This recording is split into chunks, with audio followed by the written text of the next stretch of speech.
Hey, what's up, study heads? This is Daniel, aka SAT Prep Tutor, and to celebrate 1,000 subscribers on YouTube, today I'm going to solve the hardest SAT geometry question that I've ever encountered.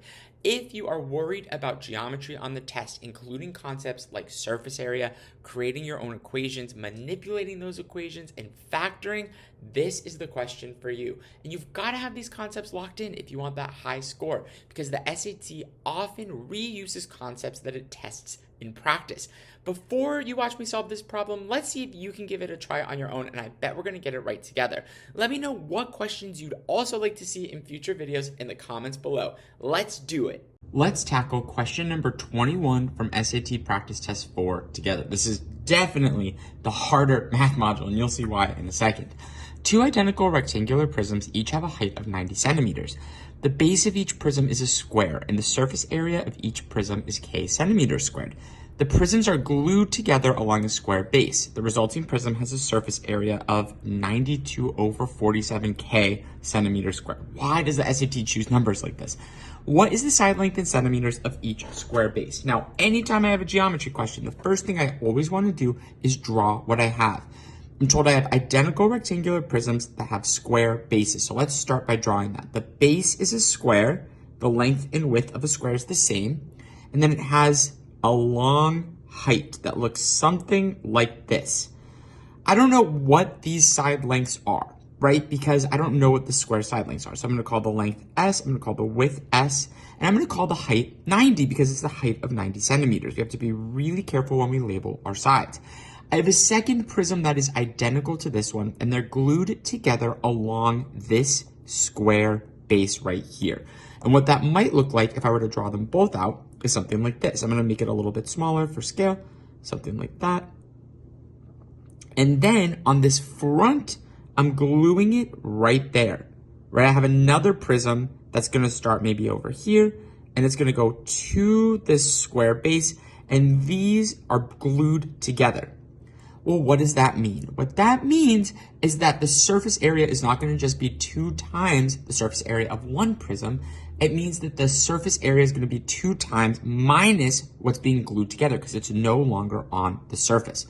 So let's create a couple formulas. Well, I know the surface area of each prism is K. And what is the surface area of a prism? Well, I don't think you need to memorize this. Instead, I want you to think through it conceptually.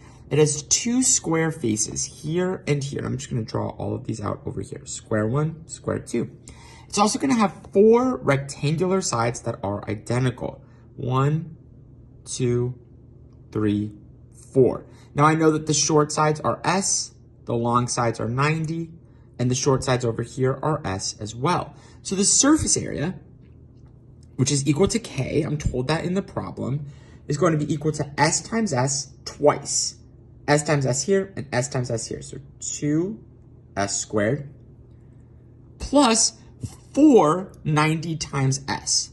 90 times S times 4 is 360S. That is the surface area of one prism.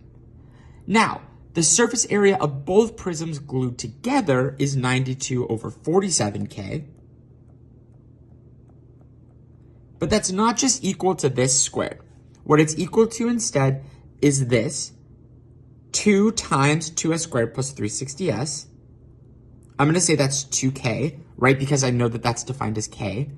Minus what? Well, it's minus one base square that's glued together and another base square that's glued together. So minus 2s squared. Now I'm getting closer to being able to solve this problem. What I'm going to do next is get all of the k's onto one side. So I'm going to subtract over 2k.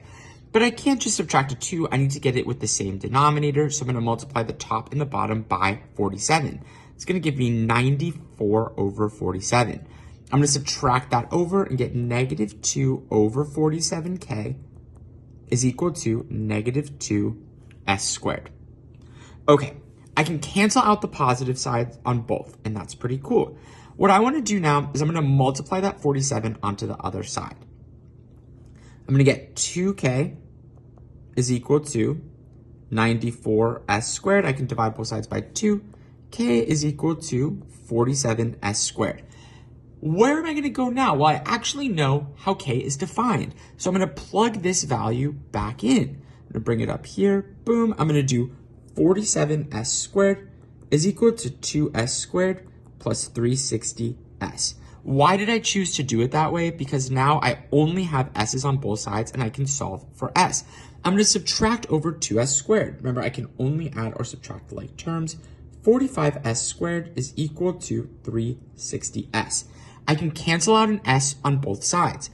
45s is equal to 360. And when I divide both sides by 45, I find that s is equal to 8 units. That makes B the correct answer on this ridiculous problem. Great work and happy studying.